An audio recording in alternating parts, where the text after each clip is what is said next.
Hi everybody. Over the next couple of weeks we've got some really important astrological aspects happening. Uranus we have coming into Aries March 12th. It's going to be square to Pluto in Capricorn and opposite Saturn in Libra. So what does this mean? Well, it's all very much the build-up of this cardinal climax that I've been talking about.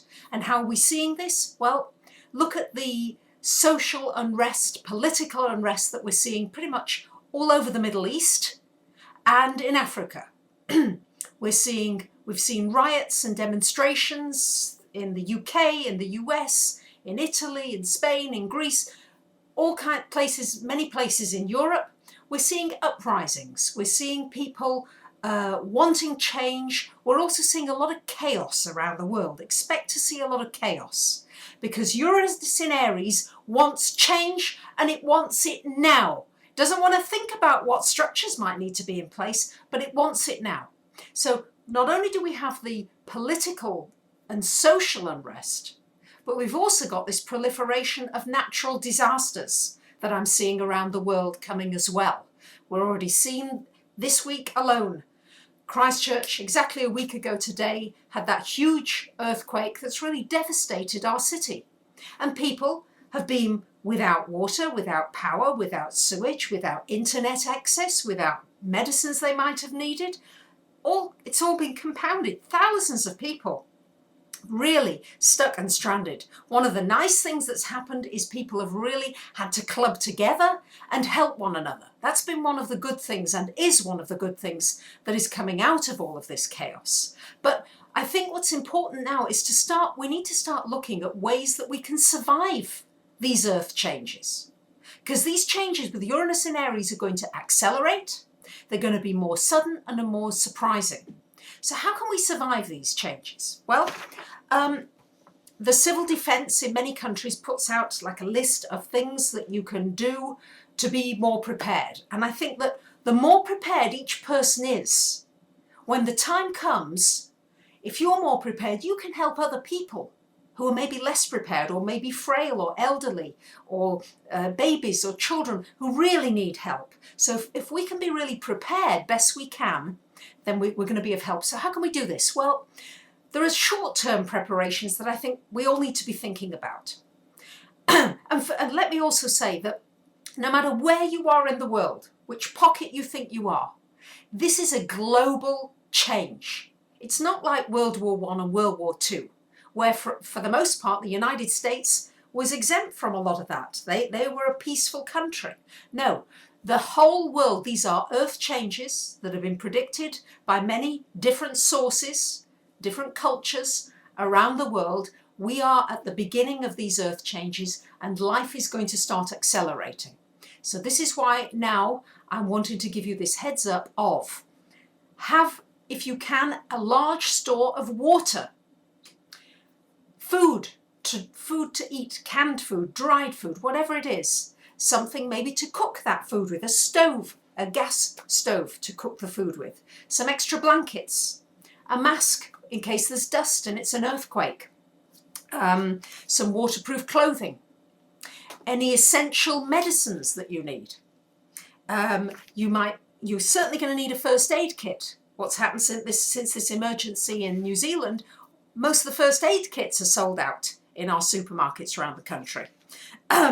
Any sun hats that you might need, any blankets, sleeping bags, babies' emergency items, emergency things for your pet, all those kinds of things. I'll be posting an email, an article on my website with a list of all these various things. But what else to add to these things? I think it's important to have some cash, some physical cash, because the banks have been down. When there's an earthquake or a disaster, the banks can go down. You could be absolutely stuck. What are you going to do? So have some cash on hand. The other thing is you might have no access to power. So you might want to consider having any kind of solar generator, solar power, or even a small generator. That is, of course, if there is fuel.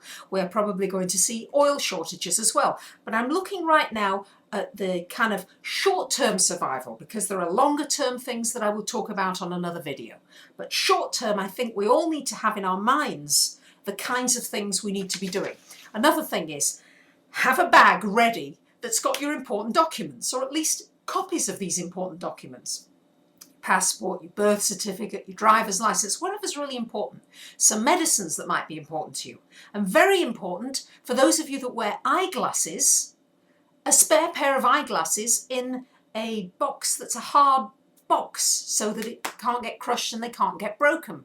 If you can think about these things now, of all the things that you might just need and can put in just to a small bag, and again with some cash, and again a small first aid kit and a torch and a spare mobile phone, all these things, I won't say necessarily will give you so much peace of mind, but you can be ready at the drop of a hat, because sincerely folks, things are going to happen and unravel quickly, and we may not have time to respond with our thinking brain.